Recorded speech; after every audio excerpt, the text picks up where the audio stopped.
Good morning बच्चा लोग। चलिए, कैसे हैं आप लोग? चलिए, तो आज के क्लास में बैठ जाओ। आज के क्लास में हम लोग 12th क्लास का एक कविता डील करने जा रहे हैं, जो कि बहुत ही इंपॉर्टेंट और बहुत ही शानदार है, जिसका नाम है पुत्र वियोग। सुभद्रा कुमारी चौहान इसकी लेखिका है ना। चैप्टर का नाम है पुत्र वियोग और उनकी लेखक है कौन? सुभद्रा कुमारी चौहान। तो सबसे पहले हम लोग सुभद्रा कुमारी चौहान के जीवनी के बारे में थोड़ा सा डील करेंगे, डिस्कस करेंगे, है ना। तो जो असाइनमेंट आपको दिए थे वो निकाल लीजिए। सबके पास है ना। चलो देखो, कहता है कि सुभद्रा कुमारी चौहान का जन्म जो है वो 16 अगस्त 1904 ईस्वी को उत्तर प्रदेश के इलाहाबाद में निहालपुर में हुआ था। कब हुआ था उनका जन्म? 16 अगस्त 1904 में। जनरली उनका जो मतलब किसी भी राइटर का जन्म अगर पूछेगा तो डेट नहीं पूछ के, मतलब सामान्यतः बोल रहे किसी किसी क्वेश्चन में पूछ लेता है, लेकिन जनरली क्वेश्चन पूछेगा तो उनका ईस्वी ही पूछेगा कि कब उनका जन्म हुआ था। 1904 में। अगर डेट पूछता है तो 16 अगस्त 1904 में।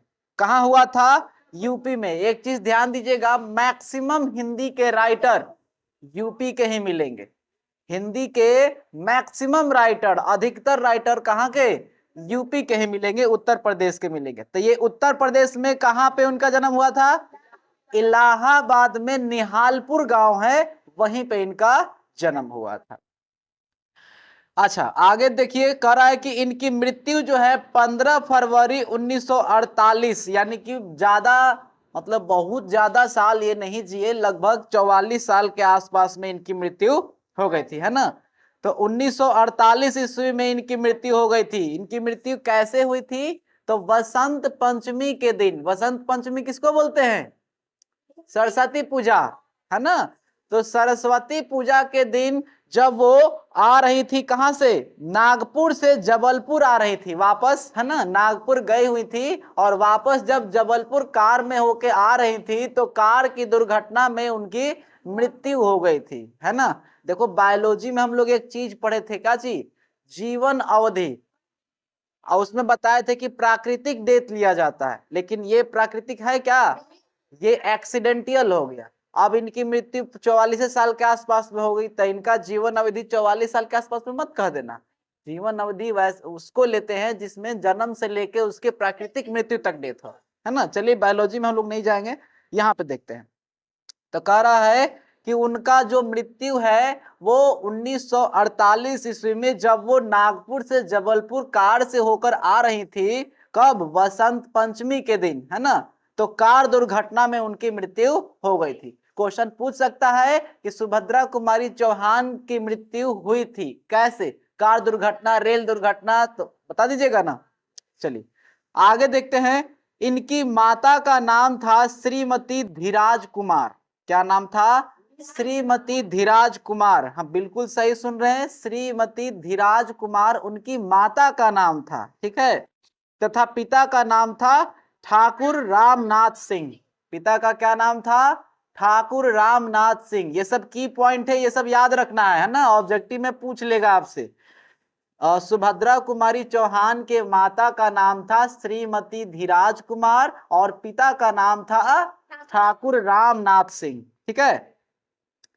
इनका विवाह जो है वो 1919 ईस्वी में हो गया था। देखिए, 15 वर्ष में ही इनका शादी हो गया था। 15 साल की उम्र में ही इनका शादी हो गया था, क्योंकि आप पढ़े ना 1904 में जन्म हुआ और 1919 में इनकी शादी हो गई, तो कितना एज हो रहा होगा? 15 साल।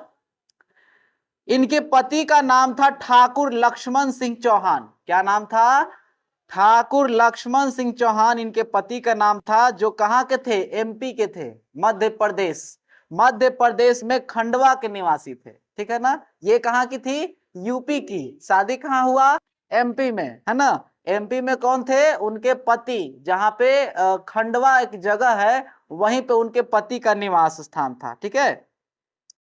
ठाकुर लक्ष्मण सिंह चौहान जो थे एक प्रसिद्ध पत्रकार, स्वतंत्रता सेनानी, कांग्रेस नेता तथा लेखक भी थे। ठाकुर लक्ष्मण सिंह चौहान जो थे वो एक प्रसिद्ध पत्रकार थे। पत्रकार समझते ना, रिपोर्टर, है ना। कि बम फटा तो कैसा लगा आपको? कॉमेडी देखते होंगे ना, तो कि जो बम फटा तो एकदम से फटा, तो कि नहीं नहीं नहीं, बम पहले मेरे पास आया, थोड़ा सा मुस्कुराया, आप फिर पूछा कि आप कहे कि फट लूं, तो मैंने कहा कि फट लो। एक कॉमेडियल एक्ट था राजू श्रीवास्तव जी का, है ना। तो पत्रकार थे वो, प्रसिद्ध क्या थे? पत्रकार थे। रिपोर्टर जो होते हैं ना, वही स्वतंत्रता सेनानी भी थे, है ना। और कांग्रेसी नेता होने के साथ साथ एक लेखक भी थे। ठीक है, देखिए, हस्बैंड भी लेखक और वाइफ भी लेखिका है ना। जिनके द्वारा लिखित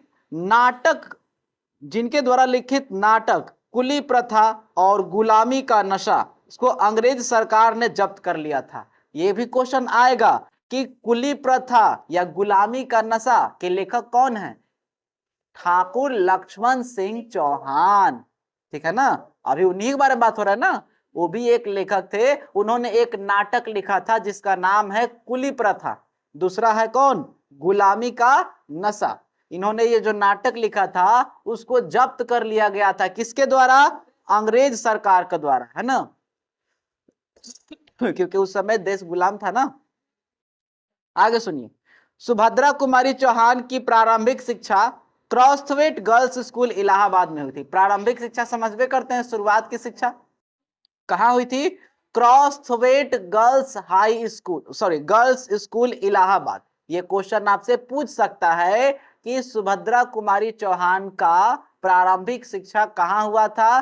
तो क्रॉसथवेट गर्ल्स स्कूल इलाहाबाद में हुआ था। ठीक है ना, याद रखना इसको। आगे चलो, इनकी मुख्य कृतियां हैं मुकुल, है ना, जो कि 1930 में क्या प्रकाशित हुआ था? ये एक कविता का संग्रह है। क्या है? मुकुल। ये एक कविताओं का संग्रह है। कविताओं का संग्रह कहने का मतलब मुकुल में बहुत सी कविताओं का संग्रह है। और ये जो अभी हम लोग चैप्टर पढ़ रहे हैं पुत्र वियोग, ये कहां से लिया गया है? तो उसी बुक से लिया गया है जिसका नाम है मुकुल। ये भी क्वेश्चन पूछ सकता है कि पुत्र वियोग कविता कहां से लिया गया है? तो मुकुल से लिया गया है। ठीक है ना, याद रहेगा। और भी इनकी मुख्य कृतियां हैं जिसका नाम, जैसे कि त्रिधरा, बिखरे मोती, सभा के खेल, ये सब उनकी कृतियां हैं। उनके मतलब क्या है? उनका लेख है लिखा हुआ। आगे, उन्हें 1930 में मुकुल नामक कविता संग्रह के लिए हिंदी साहित्य सम्मेलन का से केसरिया पुरस्कार दिया गया था, है ना। कब दिया गया था? 1930 ईस्वी में। 1930 ईस्वी में उनको कौन सा पुरस्कार मिला? से केसरिया पुरस्कार। किस लिए मिला? तब मुकुल नामक जो कविता संग्रह उन्होंने लिखा था उसी के लिए हिंदी साहित्य सम्मेलन में उनको से केसरिया पुरस्कार दिया गया था। कब दिया गया था? 1930 ईस्वी में। ये याद रखना, है ना। सुभद्रा कुमारी चौहान को किस सम्मान से सम्मानित किया गया? से केसरिया पुरस्कार। कब किया गया? 1930 में। किसके लिए किया गया? मुकुल नामक कविता संग्रह के लिए किया गया। कोई दिक्कत इसमें? अच्छा, ये जो कविता अभी पीछे हम लोग बता ही दिए कि ये जो कविता हम लोग पढ़ने जा रहे हैं पुत्र वियोग, ये कहां से लिया गया है? तो मुकुल से लिया गया। तो ये कुछ बातें थी सुभद्रा कुमारी चौहान के जीवनी के बारे में। और अब हम लोग आगे बढ़ेंगे चैप्टर की ओर जिसका नाम है पुत्र वियोग। पुत्र का मतलब क्या होता है? संतान, बेटा, है ना, औलाद। अब सुनिए, वियोग का मतलब क्या होता है? बिछड़ जाना। वियोग का मतलब बिछड़ जाना, है ना। दशरथ जी को मिला था ना श्राप। क्या श्राप मिला था? कि जिस प्रकार मैं अपने पुत्र के वियोग में मर रहा हूं, तुम भी अपने पुत्र के वियोग में तड़पोगे, मरोगे, लेकिन कोई भी पुत्र तुम्हारे पास नहीं होगा। ध्यान दीजिए, रामायण अगर देखे होंगे तो पता होगा कि दशरथ जी के मृत्यु के समय उनका तीनों बेटा में से कोई उनके पास नहीं था। राम जी वनवास में गए थे, हाँ, हाँ, चारों में से कोई नहीं था उनके पास। सब लोग अलग अलग थे। सबके वियोग में उन्होंने अपना प्राण त्यागा था।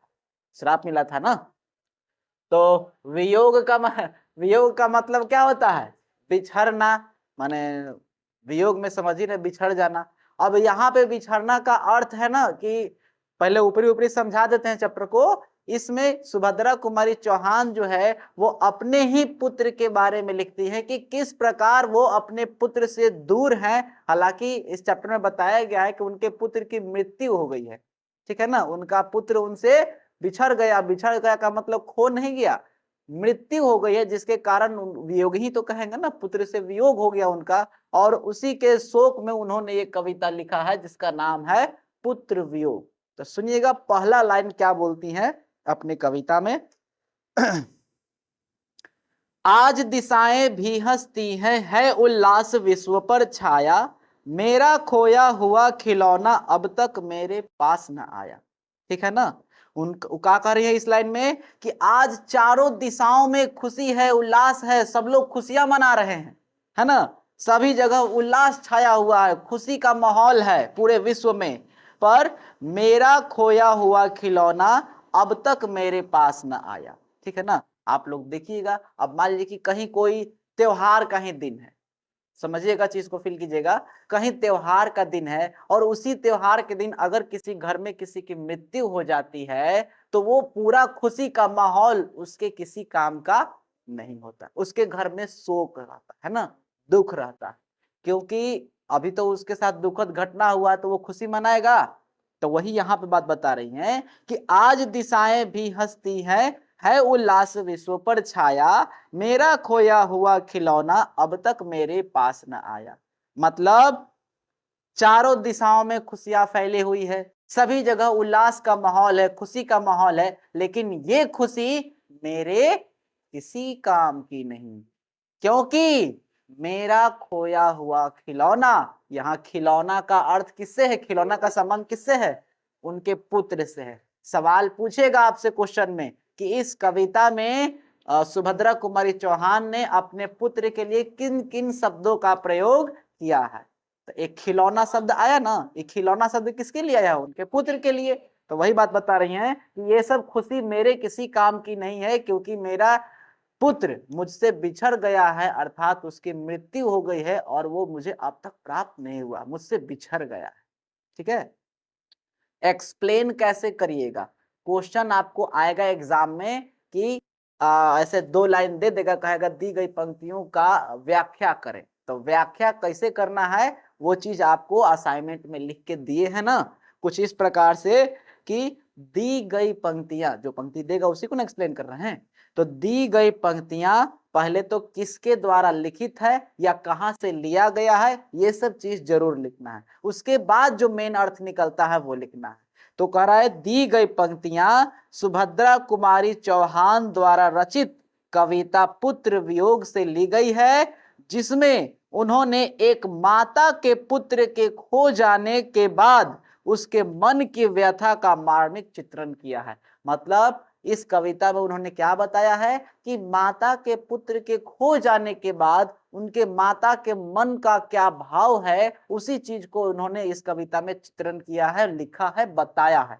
ठीक है, अब उसका अर्थ लिखेंगे जो कि 2 लाइन लिखा हुआ है। उसका अर्थ क्या कहता है, तो कवित्री कहती हैं कि आज चारों ओर खुशियों का वातावरण है, खुशी का वातावरण है ना, सारे संसार में खुशियां छाई हैं, लेकिन ये खुशियां मेरे लिए व्यर्थ है, किसी काम की नहीं है, क्योंकि मेरा खोया हुआ पुत्र अब तक मुझे प्राप्त नहीं हुआ है, अर्थात उनके पुत्र की मृत्यु हो चुकी है। बढ़े आगे, अगले लाइन में कह रहा है, शीत न लग जाए इस भय से, नहीं गोद से उसे उतारा, छोर काम दौड़ कर आई मां कहकर जिस समय पुकारा। शीत न लग जाए इस भय से, उसको गोद से कभी नहीं उतारा, उसको भुइयां में नीचे जमीन पर जल्दी नहीं रखती थी कि उसको ठंडा लग जाएगा। शीत लग जाने का मतलब ठंडा लग जाना, तो जल्दी उसको गोद से नीचे नहीं उतारती थी कि उसको ठंड लग जाएगा, शीत लग जाएगा। आज जब भी वो मां कहकर पुकारता था, जो भी काम वो कर रही होती थी, उसको छोड़ छाड़ के दौड़ कर अपने पुत्र के पास आती थी कि उसको क्या तकलीफ है ना। तो वही लाइन में कहती हैं कि शीत न लग जाए इस भय से, नहीं गोद से उसे उतारा, छोर काम दौड़ कर आई मां कहकर जिस समय पुकारा। तो समझ रहे हैं क्या बोल रही है कि उसको शीत न लग जाए इस डर से हमने कभी उसको जमीन पर नहीं बैठाया, जल्दी जमीन पर नहीं बैठाते थे। आज जब भी मां कहकर पुकारता था हर काम छोड़ छाड़ कर दौड़ कर अपने पुत्र के पास आती थी। ये चीज आप भी देखते होंगे अपने माता पिता में, बचपन में ऐसा होता है ना। तो इसको कैसे एक्सप्लेन करते हैं जरा देखिएगा कि दी गई पंक्तियां, वो पहला लाइन सेम रहेगा, पहला लाइन सेम रहेगा, क्योंकि पहला लाइन में क्या लिखना है, कौन लिखा, किस चैप्टर का दिया हुआ है ये, है ना, ये नहीं लिखना है। तो इसमें कह रहा है कि दी गई पंक्तियां सुभद्रा कुमारी चौहान द्वारा रचित कविता पुत्र वियोग से ली गई है, जिसमें उन्होंने एक माता के पुत्र के खो जाने के बाद उनकी मन की जो व्यथा है उसका चित्रण किया है। अब उसका अर्थ समझिए। इसमें कवित्री कहती हैं, अपने पुत्र को याद करते हुए कहती है कि मैंने शीत लगने के भय से उसे अपने गोद से कभी उतारा नहीं, और उसने जब जब मां कहकर आवाज लगाई, मैं अपना सारा काम काज छोड़कर उसके पास दौड़ कर आई ताकि उसकी जरूरतों को पूरा कर सके। इतना बात समझ में आया? बढ़े आगे। अगले लाइन में क्या कह रहे हैं, थपकी दे दे जिसे सुलाया, जिसके लिए लोरियां गाई, जिसके मुख पर जरा मलिनता देख आंख में रात बिताई। कह रही हैं कि जिसको थपकी दे दे कर सुलाया, जिसके लिए लोरियां गाए, है ना, थपकी दे के सुलाने का मतलब देखते ना, छोटा बच्चा तो उसको ऐसे ठोक ठोक के सुलाते, सो जा मुन्ना, उसको लोरी गाते है ना, चंदा मामा आएंगे, और होता है ना, तो ये थपकी देना होता है। तो थपकी दे देकर जिसको सुलाए, जिसके लिए रात में हम लोरी गाए, लोरी गाना समझते हैं ना, लोरी गाए, जिसके मुख पर जरा सी भी मलिनता, मलिनता का मतलब उदासी, परेशानी, है ना, देखे कि तनी सा उदास है, मुंह लटकल है, देखिएगा छोटा बच्चा बीमार हो जाता है ना तो उसका चेहरा उतर जाता है, तो हाँ दम मतलब सुस्त हो जाएगा वो, जैसे हमेशा खुश रहता है, हंसते रहता है ना, अगर बीमार उमार पड़ जाएगा तो उसमें चेंजिंग आ जाता है, दम सुस्त हो जाएगा, जल्दी हंसेगा नहीं, है ना। तो वही कह रही है कि जिसके मुख पर जड़ा मलिनता देख आंख में रात बिताई, तनी सा अगर मेरे पुत्र के चेहरे पर मलिनता दिखाई दे, उदासी दिखाई दे, तो उसके चिंता में रात भर जाग के रात बिताते उसकी सेवा में, है ना। तो ये सब बात बता रहे हैं कि इतना जिसके लिए किए, वो पुत्र आज मुझसे छिन गया, वो मेरे पास नहीं है ना। अगले में आते हैं, पढ़ लीजिएगा, इसका एक्सप्लेनेशन समझा दे रहे हैं, वही चीज को लिखना है ना। अगले लाइन में कह रहा है, जिसके लिए भूल अपनापन पत्थर को भी देव बनाया, कहीं नारियल दूध बतासे कहीं चढ़ाकर शीश नवाया। किसके लिए? अपने पुत्र के लिए। कह रहे हैं कि उसके लिए अपने आप को भूल गए, बिल्कुल, और ये संसार की सच्चाई है। एक माँ जो कि जब उसका शादी नहीं हुआ रहता है, जब पुत्र नहीं होता है, उस समय वो अपनी जिंदगी अपने तरीके से जीती है, लेकिन जब वो एक माँ बनती है तो समझिए कि अपना अपना जीवन त्याग देती है। किसके लिए? अपने पुत्र के लिए, अपने बच्चे के लिए, है ना। तो अपने करेंगे जिसके लिए हम अपने आप को भूल गए। अपने आप को भूल जाने का मतलब समझ रहे हैं ना, अपना जीवन अपने पुत्र को सौंप दिए, उनकी सेवा में लगा दिए, यानी कि अपना जो भी इच्छा था, अपना जो भी मन का मतलब होता है ना कि हम ये करेंगे वो करेंगे, तो वो सब मन को मार लिया जाता है। तो कह रहे जिसके लिए हम अपने आप को भूल गए, पत्थर को देवता बना के पूजे, जिसके लिए कहीं नारियल चढ़ाए, कहीं दूध चढ़ाए, कहीं बतासे चढ़ाए, है ना, जहां नहीं जाना वहां जाके शीश नवाया, लेकिन इतना सब किए फिर भी मेरा पुत्र मुझसे छिन गया। ये सब किसके लिए किए? पूजा पाठ हई हो किसके लिए? अपने पुत्र के लिए किए, लेकिन फिर भी कोई कुछ नहीं किया, मेरा पुत्र मुझसे छिन ही गया। अगले लाइन में क्या कहते हैं, फिर भी कोई कुछ ना कर सका, छिन ही गया खिलौना मेरा, मैं असहाय विवश बैठी ही रही, उठ गया छौना मेरा। छौना का मतलब क्या होता? छौना हिरन का जो बच्चा होता है ना, छोटा, बड़ा ही प्यारा होता है, उसको छौना बोला जाता है। तो यहाँ अपने पुत्र को जो अच्छा बोलने के लिए यहाँ पुत्र के जगह पर उन्होंने एक शब्द यूज किया है, छौना, ठीक है ना।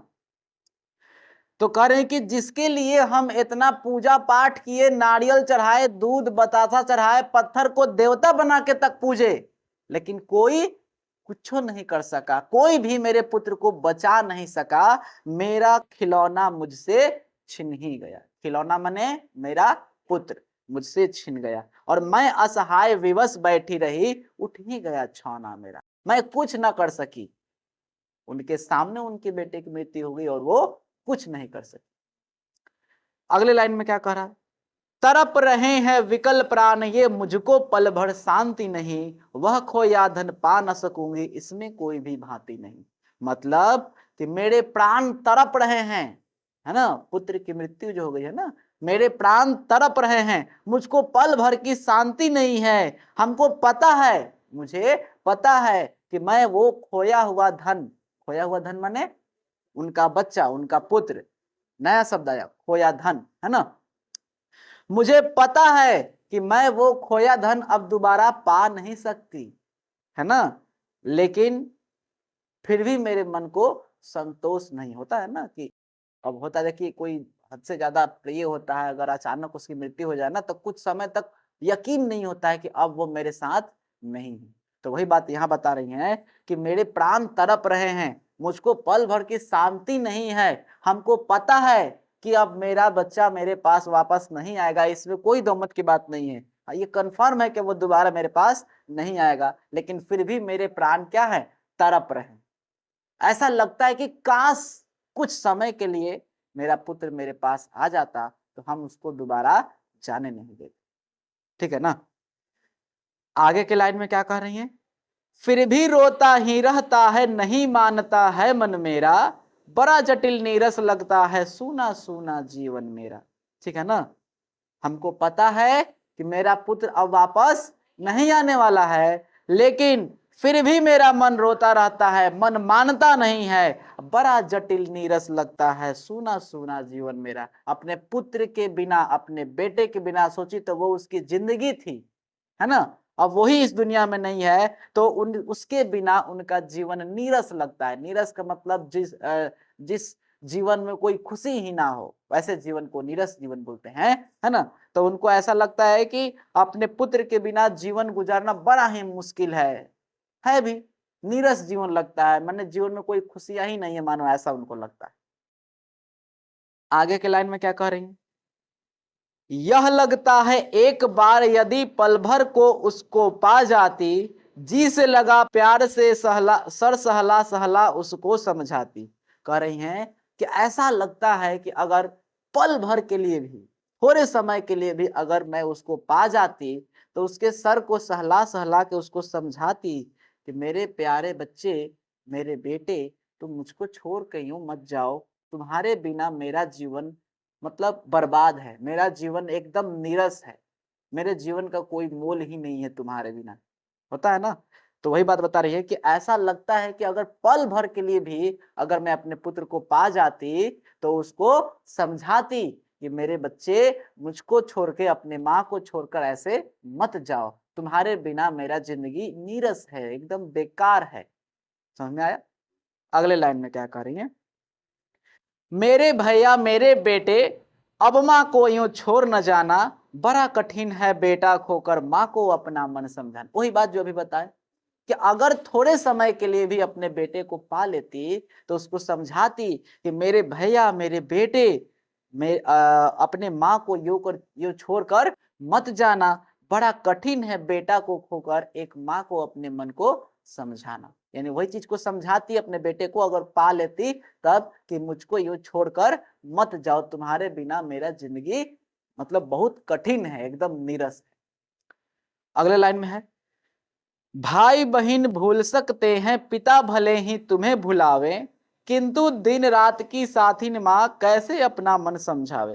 है ना, कह रही हैं कि भाई बहन भले तुमको भूल सकते हैं, भाई बहन भले ही तुमको कुछ दिन में भुला जाए, लेकिन दिन रात की साथिन माँ कैसे अपना मन समझावे। कह रहे हैं ना कि भले तुम्हारी बेटे की मृत्यु हो गई है तो भले ही भाई कुछ दिन में उसको भुला जाए, बहन कुछ दिन में उसको भुला जाए, पिता भी उसको कुछ दिन में क्या होगा, भूल जाएगा, लेकिन एक माँ जो कि दिन रात उसके साथ रहने के साथ साथ 9 महीने उसको अपने कोख में रखकर पाली हैं। एक बहुत ही सुंदर बात सुने थे हम कि ऐसा कुछ शायरी टाइप का था कि अगर खोज ढूंढना है तो ढूंढ कर देख लेना, पूरे जमाने में माँ का जितना प्यार तुमको कोई करने वाला नहीं मिलेगा, क्योंकि अगर तौल के देखोगे तो सबसे पूरे जमाने से माँ का प्यार 9 महीने ज्यादा निकलेगा, क्योंकि सबने तुमको कितने दिन देखा, जब से जन्म तुम लिए हो तब से। लेकिन माँ ने जब तुम्हारा मतलब उत्पत्ति हुआ, जब से तुम मतलब एक जीव के रूप में उत्पन्न हुए हो, तब से माँ तुमसे प्यार करती है। यानी 9 महीने अपने गर्भ में रखकर उन्होंने तुमको पाला है। तो भले ही कोई कितनों ही तुमको प्यार कर लेवे, कितना करेगा, तुम्हारे जीवन इतना ना, लेकिन एक माँ उनसे 9 महीने ज्यादा तुमको प्यार की है। तो माँ से ज्यादा प्यार तुमको कोई कर ही नहीं सकता। तो यही चीज यहाँ बताया गया है कि भाई बहन पिता सब तुमको कुछ दिन में भूल जाएगा, लेकिन एक माँ जो कि दिन रात तुमको अपने साथ रखी है ना, वो कभी भी तुमको अपने मन से भुला नहीं सकती है। देखना ये चीज आता है कि कोई मतलब किसी के पुत्र की मृत्यु हो जाती है तो सालों साल बाद भी अगर जरा भी ख्याल आता है ना, तो आंख से आंसू निकल ही जाता है, याद को भी भूलता नहीं है ना। तो ये था आपका पुत्र वियोग कविता, यहाँ खत्म हो गया है ना। यही इतना ही है ना जी। तो इस चैप्टर से जो क्वेश्चन बनेगा ऑब्जेक्टिव क्वेश्चन, ऑब्जेक्टिव क्वेश्चन को हम लोग कर लेंगे। सब्जेक्टिव क्वेश्चन जैसा बनेगा उसके अनुसार, देखिए एक चीज और बात बता देते हैं, अगर आप चैप्टर को अच्छे से एक्सप्लेन करके पढ़ लीजिएगा, वहां से ऑब्जेक्टिव बने या चाहे सब्जेक्टिव बने कोई फर्क नहीं पड़ता, आराम से लिख सकते हैं अगर चैप्टर को समझ लीजिएगा तब। एक बार फिर से रिवाइज कर लिया जाए, इस चैप्टर में क्या देखे आप।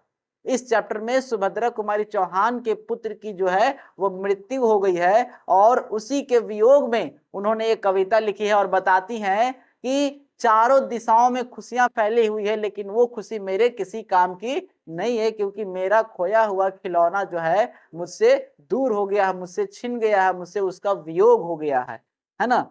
और क्या बताती हैं, कहती है कि जिसको हम लोग थपकी दे दे सुलाए हैं, जिसके लिए लोरियां गाए, भगवान के सामने शीश नवाए, नारियल चढ़ाए, बतासे चढ़ाए, लेकिन कोई कुछ नहीं कर सका, मेरा खिलौना मेरा पुत्र मुझसे छिन ही गया, है ना।